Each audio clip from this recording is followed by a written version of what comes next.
बिहार का बोध गया विश्व भर के बौद्ध धर्मावलंबियों के लिए एक सबसे बड़ा तीर्थ स्थल है, क्योंकि ये वो जगह है जहाँ तथागत गौतम बुद्ध को ज्ञान की प्राप्ति हुई थी, जिसकी वजह से उस वृक्ष को बोधि वृक्ष कहा गया। बोधि यानी ज्ञान और वृक्ष यानी पेड़। लेकिन दिक्कत यहाँ तब आई जब हिंदू धर्म के लोगों ने भी यहाँ पिंडदान आदि कर्मकांड करने की शुरुआत कर दी। यहाँ उनका मानना है कि बोध गया में उनके जो पुरखे हैं उनको पिंडदान देने से उनको स्वर्ग की प्राप्ति होगी, वो तर जाएंगे। अब इस पूरे मामले में दिक्कत तब आई जब 1949 में एक कानून के ज़रिए इसको मान्यता दे दी गई। इस कानून के ज़रिए हुआ यूँ कि इसमें कमेटी बनाई गई और उस कमेटी में 8 लोगों को निर्धारित किया गया, जिसमें 4 जो हैं वो बौद्ध धर्म से जुड़े होंगे और 4 हिंदू धर्म से। साथ ही जो इस कमेटी के अध्यक्ष होंगे वो वहाँ के डीएम होंगे और डीएम का हिंदू होना अनिवार्य कर दिया गया।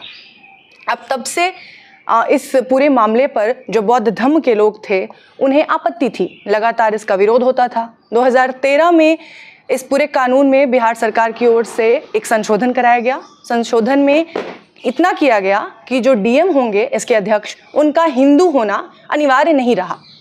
लेकिन इतना भर काफ़ी नहीं था, क्योंकि इसमें कर्मकांड की जो मान्यता थी वो अभी तक चालू है। वहाँ लोग, हिंदू धर्म के लोग जो हैं वो अभी भी पिंडदान करते हैं। ऐसे में जो बौद्ध धर्म के मानने वाले हैं, बौद्ध धर्म से जुड़े लोग हैं, जो उनके अनुयायी हैं, उनका कहना है कि उनका जो अधिकार है यहाँ पर बोध गया में महाविहार पर, वो नहीं रह जाता, क्योंकि वहाँ जो लोग आते हैं वो भी कहीं ना कहीं शांति के लिए आते हैं, तथागत गौतम बुद्ध के मार्ग पर चलने के लिए आते हैं। लेकिन ऐसे में वहाँ जो कर्मकांड हो रहे हैं, जिस तरीके से पूजा पाठ हो रहा है, वो उन्हें उचित नहीं लगता और वो इसके लिए वहाँ अपना एकाधिकार चाहते हैं। जिस प्रकार बाकी जगहों पर मंदिरों में हिंदुओं का एकाधिकार है, मस्जिदों में मुस्लिमों का एकाधिकार है, चाहे गुरुद्वारे में सिखों का अधिकार है, वैसे ही वो चाहते हैं कि यहाँ उनका अधिकार हो। उन्हें उनकी जो पौराणिक स्थल है, जो संपत्ति है, वो उनके अधिकार क्षेत्र में आना चाहिए। अब क्योंकि मामला इतिहास का है तो एक इतिहासविद से बेहतर इस मामले को और कोई नहीं समझा सकता। इसलिए इस वक्त हमारे रतन लाल हैं, जो इतिहास के काफ़ी जानकार हैं, और हमने सोचा कि इस मामले को आधा अधूरा ना समझकर इसे बेहतर तरीके से पूरे परिप्रेक्ष्य को समझा जाए। तो इसलिए सर आज हम आपके पास आए हैं। पहले तो बहुत स्वागत है आपका। शुक्रिया, थैंक यू। और इस पूरे मामले को मेरी जितनी समझ थी, मेरा जितना ज्ञान था, मैंने उस हिसाब से दर्शकों को सिंप्लीफाई करके समझाया। लेकिन मैं चाहती हूँ कि इस पर आप प्रकाश डालें और आप इस पूरे मामले को कैसे देखते हैं, और इस तरीके से जो अब इस पर एक आंदोलन उठ खड़ा हुआ है, पिछले 12-15 दिनों से लोग वहाँ भूख हड़ताल पर बैठे हैं, उसे कैसे देखते हैं? देखिए, मैं इतिहास का छात्र हूँ तो इतिहास के दृष्टि से ही बात करूँगा। बिल्कुल।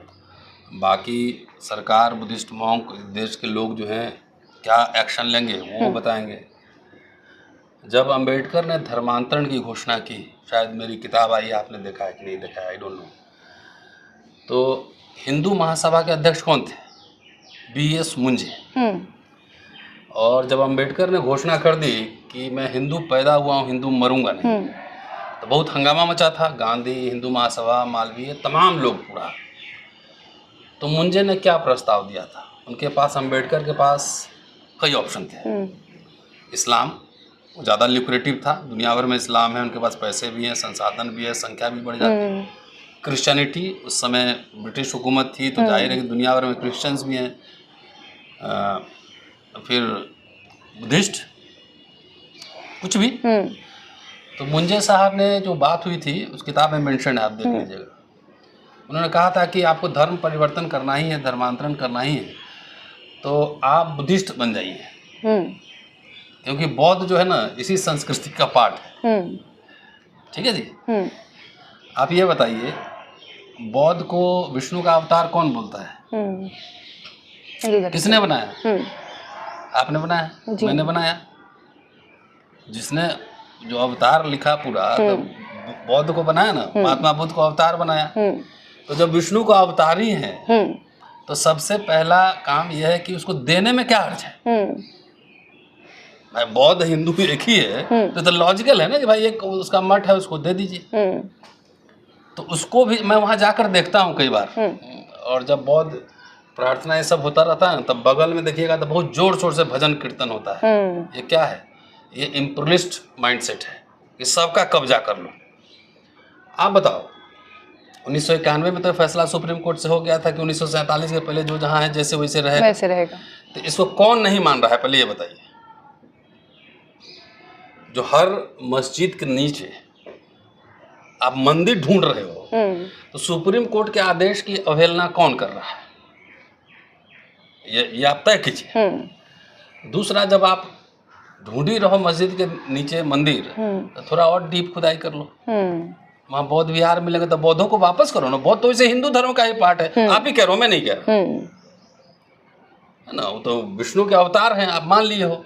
तो जो बौद्धों का है, बौद्धों को देने से किसको दिक्कत है? क्या परहेज है?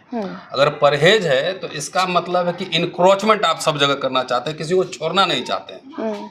जैन को भी कब्जा कर लेंगे, बौद्ध को भी कब्जा कर लेंगे, इस्लाम को भी कब्जा कर लेंगे। अब तो ऐसी भी व्हाट्सएप यूनिवर्सिटी में चलता है कि ईसा जो है ना, वो भी तो कृष्ण के ही अवतार थे और क्या है, सब चलते रहा। तो आप किसी को रहने देंगे?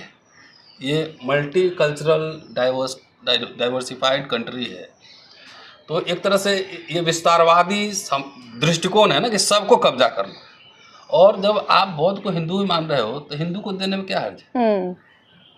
आप जितने जगह भारत घूम लीजिए, अब मेरे साथ कोई चले, जितने मैं नाम ले रहा हूँ, और मैं नहीं कह रहा हूँ, मेरे पास 2 किताबें रखी हुई हैं, और ये किताब कोई ऐसे आदमी पे लिखी हुई नहीं है। इसका नाम है काशी प्रसाद जायसवाल। आप गूगल करके सर्च कर लीजिए। इसका इंग्लिश ट्रांसलेशन है? नहीं, ये मेन बुक है, मेरी किताब है, लेकिन काशी प्रसाद जायसवाल है। और इसको, इनका नाम बीजेपी वाले बहुत जोर शोर से लेते हैं, ठीक है जी। एकदम इन्होंने एक बहुत चर्चित किताब लिखी थी, इसका नाम था हिंदू पॉलिटी। तो आज़ादी के समय कहते हैं कि उस किताब को लोग गीता मानते थे। गांधी से लेकर जवाहरलाल नेहरू तमाम लोग उसको पढ़ते थे। इन्होंने बहुत ग्लोरीफाई किया था एंशिएंट इंडिया को। तो इनको ही लोग आइकन मानते हैं, पढ़ते नहीं हैं। इनका दिक्कत यही है ना, पढ़ते नहीं है, क्योंकि सत्ता हुकूमत में है तो सबको कब्जा कर लो, सबको दबा दो। ये माइंडसेट हो तो स्पष्ट हो गया जो हम लोग समझते रहे। ये किताब का संपादन मैंने किया है और रेफरेंस दे देता हूँ। और ये छपी भी ऐसे वैसे पब्लिकेशन से नहीं है, भारत की चर्चित पब्लिकेशन है, वहाँ से छपी है, सस्ता साहित्य मंडल। और इसमें एक लेख है जिसका नाम है रामेश्वरम धाम। और ये लेख काशी प्रसाद जायसवाल का लिखा हुआ है, और वैसे वैसे पत्रिका में नहीं छपी थी। ये सरस्वती, जो कि महावीर प्रसाद द्विवेदी, लेजेंडरी मैन है ना, अद्भुत साहित्यकार, संपादक, उनकी पत्रिका, उसके संपादक थे सरस्वती के भाग संख्या 11 संख्या 12 जुलाई 1910। और सरस्वती के पेज नंबर पर जाएंगे तो 535 और 37 में छपा हुआ है। ये सरस्वती का है, जो कि हिंदुस्तान का जो पूरा गढ़ था बनारस, हिंदी नागरिक प्रचारणी सभा, वहाँ उसके लिटरेचर भी पढ़े जाने चाहिए। तो लाइन खाली सुना देता हूँ, ये लोगों को ऐतिहासिक तथ्य पता लगना चाहिए, उसके बाद आगे आता हूँ। ये रामेश्वरम धाम घूमने गए थे, इंग्लैंड से जब लौटे थे ना, तो ये था कि भाई यहाँ इंडियन पुलिस इनको पकड़ लेगी, अरेस्ट कर लेगी।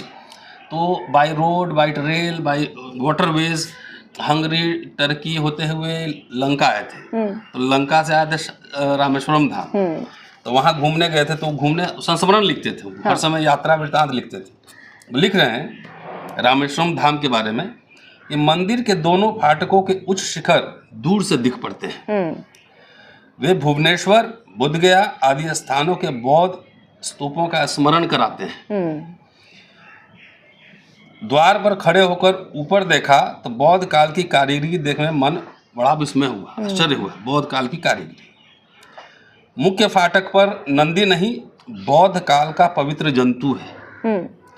मंदिर के केंद्र में उसी असुर की मूर्ति बताते हैं जो कहते हैं कि बनता हुआ पुल रात को उधेड़ देता था। असुर कहानी है।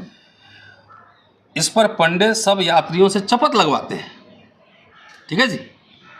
जब लेखक यानी काशी प्रसाद जायसवाल ने इसे समीप से देखा तो उसके रोंगटे खड़े हो गए। यह मूर्ति हमारे श्री विष्णु के अवतार ध्यानावस्थित भगवान बुद्ध देव की है। जी, अब तो मंदिर होगा ना, चल के एक बार चेक किया जाए। इसका पत्थर कदाचित संगमरमर का है, सिर का कुछ भाग चपत मारने के पापाचार से घिस गया है। जैसा वहाँ कि का अक्सर पंडा होता है। चपत लगवाता है उस मूर्ति पे, अभी भी ये परंपरा कायम होगी शायद। आगे लिखते हैं कि मन में तर्क उठता है कि यह विशाल पाषाणमय मंदिर क्या था। मंदिर की कला, बुद्ध की मूर्ति, द्वार पर हस्ती, ये सब बातें तो यही बताती है कि यह बौद्ध काल में बौद्ध मंदिर था। ये कौन लिख रहा है? राष्ट्रवादी इतिहासकार। आजकल राष्ट्रवाद की सरकार है ना। तो एक राष्ट्रवादी इतिहासकार खुद इस बात को, उन्हीं का रेफरेंस मैंने दे दी, सरस्वती में छपा हुआ है 1910 में। तो देखिए पूरा बेईमानी का खेल ही रहा है। जहां जाएंगे अपना कब्जा करने की कोशिश करेंगे। और रेफरेंस दूं, काफी है। आप चाहें तो बिल्कुल दे सकते हैं सर, क्योंकि आपके पास आने का मकसद ही यही है कि यहाँ आके व्हाट्सएप यूनिवर्सिटी से अलग हम कुछ ऐसे फैक्चुअल बातें कर सके, रेफरेंसेस ले सके। चलिए कोशिश करता हूँ। तो एक रेफरेंस और दे देता हूँ। 1924 में बोध गया टेम्पल इंक्वायरी कमेटी बनी थी। जरा ध्यान से सुन लीजिए, अंग्रेजी में है लेकिन पढ़ के मैं हिंदी तर्जुमा को कोशिश करूंगा कि बोध Gaya temple inquiry committee. Background ये है कि for a long time Buddhist of India, Burma, Sri Lanka were engaged in a movement demanding that the shrines of बोध गया be placed under Buddhist control। क्या है ना कि लंबे समय से भारत, बर्मा, लंका में आंदोलन चल रहा था कि बोध गया का जो मंदिर है उसका बुद्धिस्ट नियंत्रण में रहना चाहिए। There was a controversy between the Buddhist and Hindu regarding the control of the shrine। उस समय से कंट्रोवर्सी है। ये किनका ढूंढा हुआ है पता है? बोध गया टेम्पल। वो तो सब मिट्टी में दबा हुआ था जी। अलेक्जेंडर कनिंगम नहीं आते तो ये सब कुछ नहीं, सब ढक दिया गया था। आप सिरपुर चले जाओ, आपको दिखेगा कि लोग जबरदस्ती मूर्ति तोड़ दिए हैं, ढक दिए। तो बुद्ध से, विष्णु का अवतार है तो बुद्ध से डर किसको लग रहा है? ठीक है। The matter was discuss in Gaya and Coconada sessions of Congress, all India Congress. Mahatma Gandhi asked Rajendra Prasad to inquire into the matter and make a report to the Congress। Gandhi ji ने राजेंद्र बाबू को कहा, राजेंद्र प्रसाद को, एक कमेटी बनाइए, रिपोर्ट कांग्रेस को सबमिट कीजिए। तो इसमें बना क्या? बोध गया टेम्पल इंक्वायरी कमेटी। उसके बारे में राजेंद्र प्रसाद अपने बायोग्राफी में लिखते हैं, Soon after returning to Bihar from Belgaum, I set up a committee consisting of Braj Kishore Prasad, doctor Kashi Prasad Jayaswal जिनके बारे में किताब है, एंड दामोदर दास। दामोदर दास कौन? Who later became भिक्खु राहुल सांकृतायन, जिनकी किताबें अक्सर हम पढ़ते हैं। राहुल सांकृतायन भी इस कमेटी के मेंबर थे। कौन थे? राजेंद्र प्रसाद, ब्रज किशोर प्रसाद, काशी प्रसाद जायसवाल और दामोदर दास, मतलब Rahul सांकृतायन। A Siloni Buddhist, Gunasingha, came to Bihar to help the committee in its work and stayed with us for some time।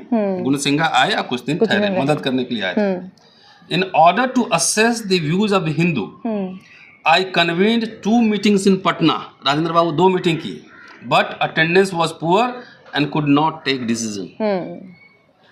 ठीक। Rajendra Prasad further wrote, At that time, a Hindu Mahasabha session was being held in Muzaffarpur under Lala Lajpat Rai presidency। I attended the session to which also came some representatives of Mahant of Bodh Gaya temple। The Hindu Mahasabha adopted the resolution recommending the management of the temple by a joint committee of Hindu and Buddhist, but suggested that the question should be studied further and that a committee should be set up to enlist the support of the महंत। क्या हुआ? Committee बनेगी, joint committee बनेगी, महंत उसमें मदद करेंगे, महंत को मदद कर। So on the committee I had already set up, Rajendra Babu लिख रहे हैं, and which the Hindu Mahasabha also adopted as its own Mahant as coopted member. Mahant को कोऑप्टेड मेंबर बनाएगा कमेटी में। When it started work, the Mahant stayed away from the meetings। Mahant meeting में नहीं आते थे। इसका दस्तावेज बिहार स्टेट आर्काइव में पड़ा हुआ है। So the committee of 4 prepared a detailed report on behalf of Congress and the Hindu महासभा। महंत गायब हो गया तो 4 लोगों ने एक रिपोर्ट तैयार किया, जो 4 नाम मैंने पढ़े।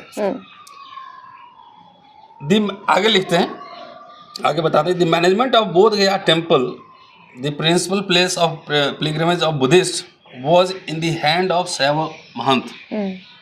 उस समय शैव महंत के कंट्रोल, इसीलिए कंट्रोवर्सी था। The committee recommended that the management of the Bodh Gaya temple be handed over to joint committee of Hindus and Buddhist, कि मैनेजमेंट दोनों को ज्वाइंट दिया जाए, कमिटी ने रिकमेंड किया। And that the religious ceremonies in the temple be performed according to Buddhist rites. कैसा होगा ceremony? Buddhist rites के हिसाब से, without depriving the Hindus of the right to worship and offer पूजा। हिंदू भी जा सकते हैं, बुद्धिस्ट टेम्पल में जा सकते हैं, दोनों कर सकते हैं। लेकिन किसके पास मैनेजमेंट रहेगा? महंत जी के पास, बुद्धिस्ट, हाँ, राइट्स बुद्धिस्ट के पास, उसके पास रहेगा। हाँ। The Hindus considered Lord Buddha as one of the 10 avatars, incarnation. Although ये इस कमिटी के उसमें मेंशन है, आ रहे हैं incarnation, okay. Although the Buddha puja is not current among the Hindus, the arrangements regarding puja and worship in vogue in the temple were hardly in keeping with the dignity and importance of the great shrine. The committee thought that there was substance in the complaint of the Buddhists. Committee ने समझा कि जो Buddhist complain कर रहे हैं उसमें दम है, and recommended that if the ceremonies were to be improved they must be conducted by Buddhist themselves. 1924-25 की बात बता रहा हूँ। The committee met the Mahant and try to persuade him but in vain. Mahant को परसुएड करने की, समझाने की कोशिश की, लेकिन उसका कोई फायदा नहीं मिला। The report was submitted to next AICC session, Congress session में, and was accepted. However the problem was not resolved till 1939। आगे बस 2-3 लाइन और। There is another interesting dimension to the story. एक और खेल है, जैसे कहते हैं ना कि अगर न खेलेंगे न खेलने देंगे, न खेल बिगाड़ देंगे, ठीक है। इसका एक और पार्ट है, वो पार्ट क्या है? देखिए, खेल कैसे लीला सब काम करती है ना, षड्यंत्र कॉन्स्पिरेसी कैसे काम करता है। There is another interesting dimension to the story. In Ceylon there was a famous temple known as Kataragama. The Hindus claim that it was theirs. अब वहाँ जाकर कह रहा कि ये मेरा है। अब हिंदूज कब गए वहाँ पे? वहाँ पे तो बुद्धिस्ट ही थे। अशोक के टाइम में पूरा बेटा बेटी सब गया ना बुद्धिस्ट का, तो वहाँ हिंदू थे नहीं ना, लेकिन ये जबरदस्ती क्लेम कर रहे हैं। इनका बस चले तो जाके मक्का, मदीना, पाकिस्तान सब जगह क्लेम कर ले, अपना अमेरिका में भी क्लेम कर दे, जाके पोप का जो सेंटर है ना, क्या बोलते हैं उसको, वहाँ भी पहुँच के बोल दे कि इधर कृष्ण जी का है, पोप को हटाओ, पोप का भी नाम कुछ डाल देंगे आप ही के जैसा। ठीक है, claim that it was theirs, but the Buddhists had taken possession of it. When the committee was inquiring into Bodh Gaya temple dispute, it received a number of telegrams and letters from the Hindus in Ceylon, pleading that the Hindus should not give up the rights to Buddhists in Gaya temple, as long as Buddhists did not concede the rights of Hindus to the Katargama temple. अब यहाँ खेल शुरू हुआ था, अब जाकर लंका में खेल शुरू कर दिया। तो रिलीजियस डिप्लोमेटी भी चल रहा है। लंका में हिंदू टेम्पल कब बना, तो जाके जरा देखिए तो उसका ट्रेड पीरियड क्या है, क्या हिंदू टेम्पल भी है वो कि नहीं है। तो ये पूरा जो मैंने आपको आंकड़े दिए, अब लंका वाला लंका में लड़ेगा ना फिर, तो यहाँ भारत के लोग बैठे हुए हैं, तो अभी तो सरकार फैसला करे। और जितना मैं कह रहा हूँ, आप चले जाओ भुवनेश्वर, चले जाओ छत्तीसगढ़, महाराष्ट्र, पंढरपुर बौद्ध विहार था, मैं साबित कर सकता हूँ, उस किताब में अंबेडकर का भाषण बाबा साहेब ने लिखा है। बिल्कुल, आप तो एक बार गई भी थी वहाँ जी, पर? बिल्कुल लिखा है। बुद्धिस्ट केव में आप गई थी ना स्टोरी करने? जी, बहुत सारे बुद्धिस्ट केव्स में हमने किया है। और जिस तरीके से आपने बताया कि वो चपत लगाने वाली बात है, उस तरीके से कई ऐसी मूर्तियां हैं जो क्षतिग्रस्त हो चुकी हैं। हाँ, हो चुकी, तोड़ा गया। अगर आप क्लोजली वॉच करेंगे तो उसको जबरदस्ती तोड़ा गया। हाँ, जहाँ नहीं टूट रहा है वहाँ दबा दिया गया, या तो नारियल फेंक के, या कुछ इस तरीके के रिचुअल्स वहाँ बनाए गए हैं। तो ये तो बदमाशी है ना। लेकिन सर, सवाल हम वापस आते हैं बोध गया पे, क्योंकि ये जो मामला है अभी कुछ समय से उठ रहा है, उठा तो काफी पहले से, जैसा आपने बताया हिस्ट्री से है, लेकिन अब इस मामले ने तूल पकड़ा है एक बार फिर से। अगर ये लोग असर्ट नहीं करेंगे तो ये लोग उसको कब्जा कर लेंगे, ये भी बात है, क्योंकि उनको सरकार का प्रोटेक्शन। जैसा कि आपने बताया कि वहाँ पे भजन कीर्तन चलता रहता है, हाँ, साइड में वो एक समस्या है जिसका कि वहाँ जो लोग प्रोटेस्ट कर रहे हैं उन्होंने भी उल्लेख किया। उन्होंने कहा कि हम यहाँ शांति की तलाश में आते हैं। लाउड स्पीकर बजता है लाउड भाई। तरीके से आपने बताया कि वहाँ पे पूजा अर्चना होती है और उसकी जो लाउड स्पीकर पे आवाज आती है, तो वहाँ जो लोग, जो वहाँ बौद्ध भिक्षु जाते गाँव हैं। आप बिहार में खड़े ना जी। हैं? बिहार की भाषा में समझाएं, समझाइए। टंटा समझते हैं ना, हाँ टंटा जी। करना। हाँ। वो गाँव का जमीन होता है ना, डरीरी, हाँ। डरीरी, तो जो कमजोर होता है, मजबूत वाला आदमी फावड़ा से, कुदाल से हर सीजन में बुआई में एक छेव काट लेते हैं। हाँ। यही हो रहा है। और किस दिशा में जा रहा है देश, वो टंटा हो रहा है वहाँ पे। लाउड स्पीकर बज रहा है। वहाँ आप जाके देखेंगे, मैं तो कई बार गया हूँ ना, तो वहाँ वियतनाम, कई जगह थाईलैंड, सब लोग आके चुपचाप जो है ना बैठे रहते हैं, वहाँ का पत्ता उठा के लेके जाते हैं। तो ये टंटा नहीं है, ज्ञान विज्ञान और अंधविश्वास के बीच ये लड़ाई है। अब देखते हैं बौद्ध भिक्षु लोग कितना और बुद्धिस्ट लोग कितना। सर सवाल यही है, क्योंकि वहाँ जो बौद्ध भिक्षु हैं उन्होंने भी ये बात कही कि हमारे हाथ से अयोध्या निकल गया, क्योंकि आपने जैसे अयोध्या की बात कही कि उसके नीचे उन्होंने भी जो रिमेन्स निकले हैं दिखाओ ना। हाँ, वो भी वादी बनने गए थे वहाँ पर, लेकिन हो नहीं पाया, उन पे फाइन लगा दी गई। कंट्रोल है इनका। तो वही सवाल है कि क्या वो उसको बचा पाएंगे या फिर इस लड़ाई को कैसे लड़ने की जरूरत है। नहीं लड़ेगा तो इनका कुछ नहीं बचेगा बौद्धों का, ये भी बता दे रहा हूँ। वो कहने के लिए अंग्रेजी में कहते हैं ना, we are as good as brother. इसका मतलब क्या है, we are not brother, as good as brothers. एक किताब पकड़े, एक किताब है, तो झगड़ा होगा हमारे आप में कि किसके पास रहेगा। तो जो चालू होगा, बोला किताब तुम पकड़ो अब पन्ना हमारा। तो किताब खोलो, बोले खोलना मत, पन्ना हमारा है। समझ गए। तो ये तो जब तक ये बहुत लोग लड़ेगा नहीं, तब उनके सारे ऐसे भी कब्जा किया हुआ है। अब आप जाके देखो ना, भुवनेश्वर में नहीं कब्जा किया हुआ है, सब इंटरनेशनल ज्यूरी बना के स्टडी हो। और जब यही करना है तो एक एक चीज, एक एक जगह खूब डीप खुदाई हो, जिसका जो है उसको वापस करो। लेकिन सर ये पॉसिबल है? हम इतिहास की बात कर लेते हैं, फैक्चुअल चीज़ों की हमने बात कर ली, अब हम जरा भविष्य पर आते हैं। भविष्य क्या है इस पूरी लड़ाई का, इस पूरे अनशन का? बौद्धों को और इनको मॉन्क्स जो हैं उनको संघर्ष करना पड़ेगा, लड़ना पड़ेगा, कोई चॉइस नहीं उनके पास। और दिल्ली में जो आप जैसे सुनने में ये भी आता है कि बहुत सारे मॉन्क्स तो खुद आरएसएस बीजेपी के पेरोल पे, ऐसा सुनने में आता है। बहुत सारे, मैं नाम नहीं जानता किसी का। तो तय कर लें कि आप किधर हैं। आपको बुद्ध का समता, स्वतंत्रता, बंधुता चाहिए कि क्या चाहिए, ये तो आप ही को तय करना है। ये सबसे पहली जिम्मेदारी किसकी है? बौद्धों की जिम्मेदारी है ना, मॉन्क्स की जिम्मेदारी है ना। ये मठ में रह के खाली वहाँ पे म्यूजिक सुनना, खाना खाना, सिर्फ दर्शन पढ़ना थोड़ी है। जब आपके संस्थान नहीं बचेंगे, तो बाबा साहब ने लिखा है, मैं थोड़ी कही, तो किताब से ही कह रहा हूँ। जब संस्थान नहीं बचेंगे तो आप भी नहीं बचेंगे। बौद्धों को कैसे यहाँ से खदेड़ा गया, मारा गया ना, कत्लेआम हुई, विश्वविद्यालय जलाए गए ना। और आप ही ने कहा कि आप घूम के आए, सब तोड़ फोड़ के कब्जा किए हुए हैं। बिल्कुल। कहीं पे बुद्ध को बुढ़ा बाबा कहते हैं, पता है ना, जैसा आपने बताया राक्षस कहा जा रहा है उनकी वो। हाँ, तो सर यही सवाल है कि ये जो अब आंदोलन शुरू हुआ है, जैसा आप कह रहे हैं कि जब तक ये लड़ेंगे नहीं, कोई इसका तरीका नहीं है। दिल्ली में जहाँ हम आप बैठे हैं, जहाँ सबसे ज़्यादा आंदोलन होते हैं, देश भर के लोग यहाँ आते हैं अपनी आवाज़ उठाने, क्या यहाँ भी कोई इस तरीके की मुहिम की ज़रूरत है? लोगों को, बौद्ध धर्म को मानने वाले लोगों को एकत्रित होने की ज़रूरत है? बौद्ध धर्म मानने वालों को क्यों, जो भी इंसाफ पसंद लोग हैं, जो साइंटिफिक टेम्परामेंट के लोग हैं, सबको आना चाहिए वहाँ पे। मान लो कोई कमजोर तुम्हारा भाई है तो थोड़ी तुम दबोच लोगे उसको। तो गांव के पंच लोग होते हैं ना, नहीं? आप कहते हो कि विश्व गुरु हैं, डेमोक्रेसी के मदर हम हैं, तो यही डेमोक्रेसी है कि दूसरे का कब्जा कर लो। डेमोक्रेसी से इतर बात यह है कि आपने खुद कहा कि मस्जिदों के नीचे मंदिर खोजे जा रहे हैं। ऐसे में जिस जगह पे कर्मकांड हो रहे हैं, उस जगह को तो सामने विजिबल है, कोई कैसे छोड़ेगा? हिंदू धर्म वाले छोड़ेंगे? राम मंदिर वाला भी विवाद है, सब उससे नीचे जो खुदाई में निकले हैं कहाँ गए? और आर्ट आर्किटेक्चर का इतिहास भी पढ़ोगे ना, उसको तो सुप्रीम कोर्ट ने सुनने से मना कर दिया। वही मैं कह रहा हूँ। हाँ। जब लीलाही हर जगह चलना है तो सड़क पे उतरने के अलावा क्या रास्ता है?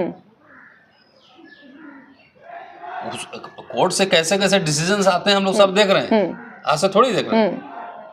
चलिए एक आखिरी सवाल, जो कुछ वहाँ हो रहा है बोध गया में, आपने कहा आप कई बार गए हैं, क्या इस पूरे अभी जो व्यवस्था वहाँ चल रही है, लोग अनशन कर रहे हैं, आप अभी वहाँ उनको समर्थन देने जाएंगे या इसका कोई फायदा है भविष्य में? देखिए ऐसा है, मेरा काम क्या है? शिक्षा, एकेडमिशियन। बिल्कुल।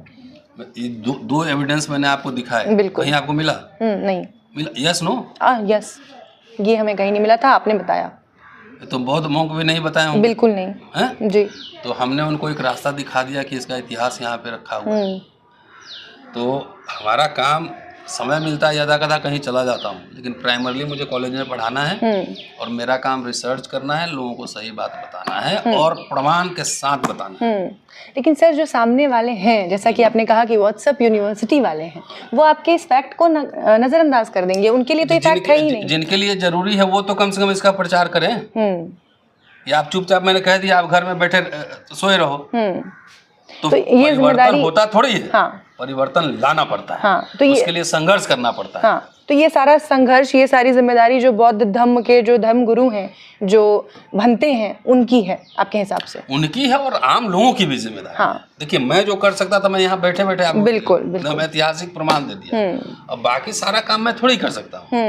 मैं न कोई नेता हूँ नहीं, न मैं चंदा लेता हूँ, न वोट लेता हूँ। ठीक है, हम तो कोई दान पे आश्रित भी नहीं है। तो हमारे एक लिमिटेड रिसोर्स में जितना मैं कर सकता हूँ उतना कर रहा हूँ। इस मामले को कोर्ट तक ले जाया जा सकता है? कोर्ट में कुछ नहीं होगा। कोर्ट में तो पहले आप देख चुके हैं। आप सीधा आपको अपने हक हकूक की लड़ाई जो है ना, लेकिन क्यों सर, हिंदू कोर्ट में जा सकते हैं, बौद्धिस्ट कोर्ट में नहीं जा सकते? आप अभी तक कैरेक्टर आपने नहीं देखा है। Show me your face, I will show you the rules, ये कहावत है ना अंग्रेजी में। बिल्कुल।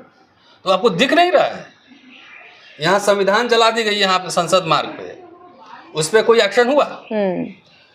ये अंबेडकर सेंटर में शिवलिंग की पूजा हो गई, शिवरात्रि होगा, उस पर कोई एक्शन हुआ? धर्म संसद में सीधे कहा जा रहा है कि हम संविधान बदलेंगे, कोई एक्शन हुआ? गांधी को गालियां दी जा रही धर्म संसद में, सुना था ना आपने? रायपुर मध्य प्रदेश की बात है, कुछ एक्शन हुआ? बिल्कुल। एक कहावत है बिहारी में और सुना देता हूँ, सैया भय कोतवाल तो डर का है का। अच्छा। तब दो चार लंपट भी आगे सड़क पे संविधान जला देगा, फाड़ देगा, लेकिन उसमें कोई एक्शन नहीं हो रहा है।